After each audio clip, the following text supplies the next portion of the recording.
हरियाणा में विधानसभा चुनाव हो रहा है। हरियाणा विधानसभा चुनाव के लिए 5 अक्टूबर को वोट डाला जाएगा, लेकिन हरियाणा विधानसभा चुनाव से पहले बलात्कारी राम रहीम 20 दिनों के लिए पैरोल की मांग किए हैं। राम रहीम जो एक बलात्कारी हैं, जिनको ऊपर बलात्कार के आरोप सिद्ध हो चुका है। अदालत ने बलात्कारी राम रहीम को 20 साल के लिए सज़ा सुना चुके हैं, लेकिन इसके बावजूद भी हरियाणा विधानसभा चुनाव से पहले बलात्कारी राम रहीम 20 दिनों के लिए पैरोल की मांग किए हैं।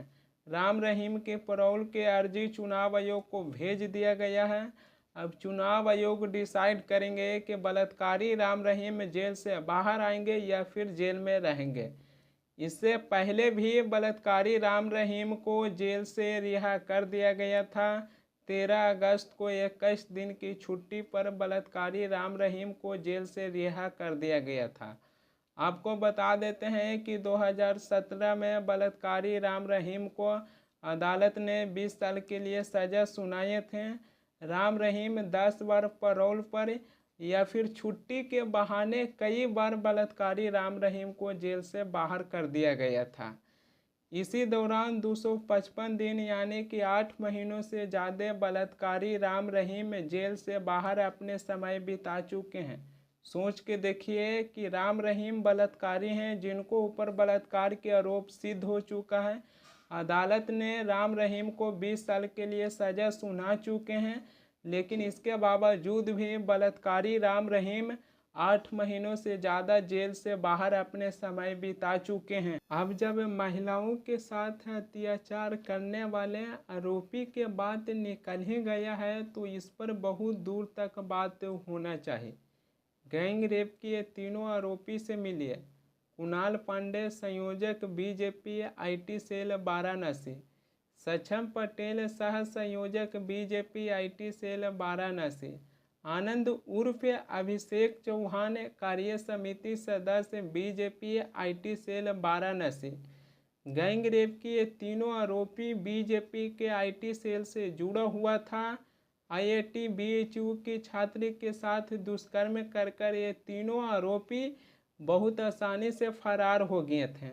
ऐसा भी कहा जाता है कि गैंग रेप के ये तीनों आरोपी मध्य प्रदेश के विधानसभा चुनाव में चले गए थे, जिसके बाद पुलिस इन तीनों आरोपी पर नज़र बनाए हुए थे।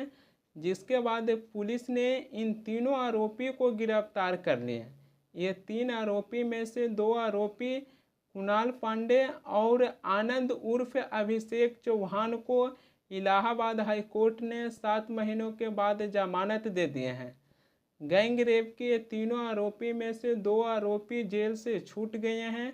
2 आरोपी जेल से छूटने के बाद इनके घर वालों ने माला पहनाकर केक काटकर इनकी स्वागत किए हैं। उनके घर वालों को भी लगता होगा कि हमारे घर के सदस्य कितना अच्छा काम करके आए हैं कि माला पहनाकर केक काटकर स्वागत कर रहे हैं। यहीं से कहीं ना कहीं इस तरीक़े से अपराधी को मनोबल बढ़ता है, जिसके बाद महिलाओं के साथ अत्याचार होता है। घर वाले आरोपी को माला पहनाकर केक काटकर स्वागत कर रहे हैं, जबकि उनके घर वालों को अपने घर की सदस्यों को डांटना चाहिए, एक अच्छी शिक्षा देना चाहिए। लेकिन अच्छी शिक्षा देने के बजाय ये 2 आरोपी जेल से छूटने के बाद उनकी घर वाले हैं जो केक काटकर माला पहनाकर स्वागत कर रहे हैं। सोच के देखिए, ये तीनों आरोपी आईआईटी बीएचयू की एक छात्र के साथ दुष्कर्म कर बहुत आसानी से फरार हो गए थे।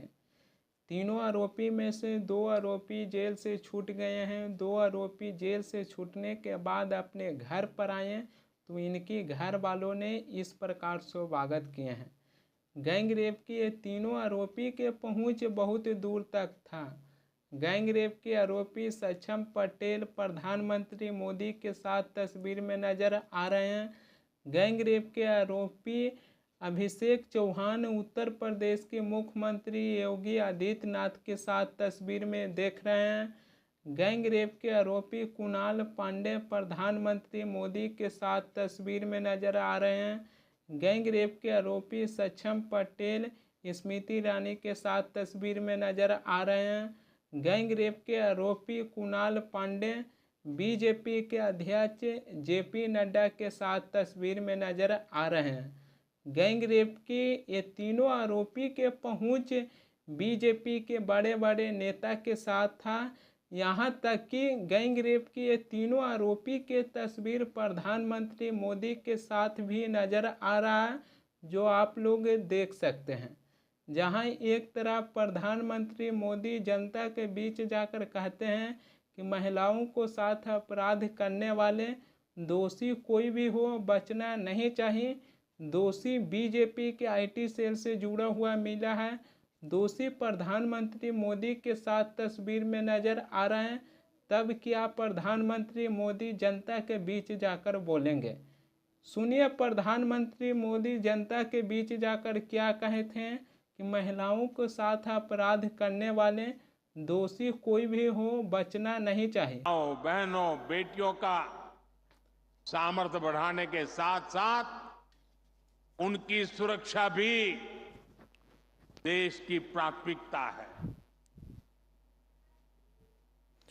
मैंने लाल किले से भी बार बार इस विषय को उठाया है। आज देश का कोई भी राज्य हो, अपनी बहनों बेटियों की पीड़ा को, उनके गुस्से को मैं समझ रहा हूं। मैं एक बार फिर देश के हर राजनीतिक दल से कहूंगा, हर राज्य सरकार से कहूंगा कि महिलाओं के खिलाफ अपराध अक्षम्य पाप है।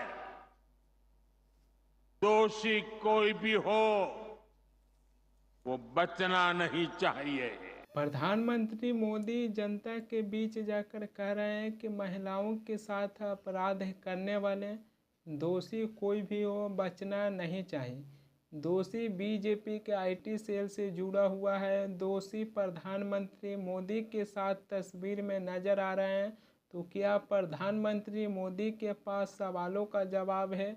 उम्मीद है कि अगले बार से प्रधानमंत्री मोदी जनता को संबोधित करने के लिए जाएंगे तो जनता को ये भी बताने का काम करेंगे कि ये तीनों आरोपी हैं जिसका तस्वीर हमारे तस्वीर के साथ गलती से दिख रहा है। प्रधानमंत्री मोदी जनता को ये भी बताने का काम करेंगे, लेकिन सवाल वो वहीं पर आ जाती है कि महिलाओं के साथ लगातार अत्याचार हो रहा है और इसे रोकने के लिए कोई कड़े कानून नहीं है। आईआईटी बीएचयू के एक छात्र के साथ ये तीनों आरोपी दुष्कर्म कर बहुत आसानी से फरार हो गए थे। पुलिस इन तीनों आरोपी को गिरफ्तार कर लिए थे। तीनों आरोपी में से 2 आरोपी को इलाहाबाद हाई कोर्ट ने 7 महीनों के बाद जमानत दे दी है। 2 आरोपी जेल से छूटकर आ गए हैं। बलात्कारी राम रहीम जो अदालत ने 20 साल के लिए सजा सुना चुके हैं, लेकिन इसके बावजूद भी बलात्कारी राम रहीम 8 महीनों से ज़्यादा जेल से बाहर अपने समय बिताते हैं। और इस बार बलात्कारी राम रहीम हरियाणा विधानसभा चुनाव से पहले 20 दिनों के लिए पैरोल की मांग किए हैं।